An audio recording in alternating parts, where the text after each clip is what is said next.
The beheading machine is permanent on the carousel. It waits for several culprits concerned in the infamous business of the 10th. The Codling Collection is a collection of newspapers that have been bound in 2 volumes. One is a volume from the Albany Register and the other from the New London Bee.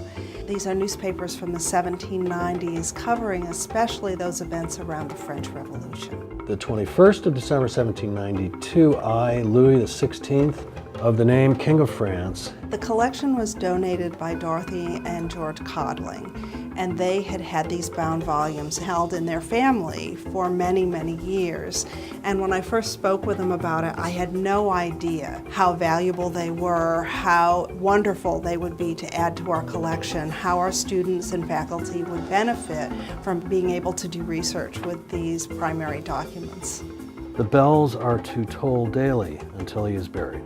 One of the things that occurred in one of the clippings is about George Washington's death and the way people reacted to it. Reader, whoever thou art in whatever part of the world residing, mourn with us the death of our much-loved General George Washington, the savior of his country, the defender of her rights, the warrior, the statesman, and the private citizen. The collection is amazing in part because it doesn't exist in any other location we can identify, but also because it gives perspectives on the time period that are quite different from what you would read in a history book.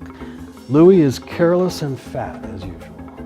When we read history, it's simply an explanation of events that occurred. But we don't really experience the same kind of passion about those events as people at the time did. So when you read articles from a newspaper, you see what issues were being discussed, where there were disagreements, what the passions of the people of the time were, as well as what was going on in their daily life. And it makes you a real visitor or a member of that historical time.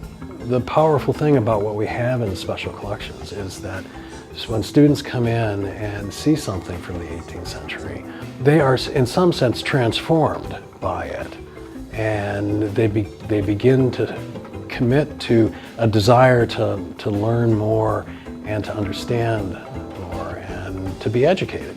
So if we can give students a chance to be in the presence of these wonderful artifacts and documents, they begin to change. And we want students to change within so that they'll be committed to the work ahead of them.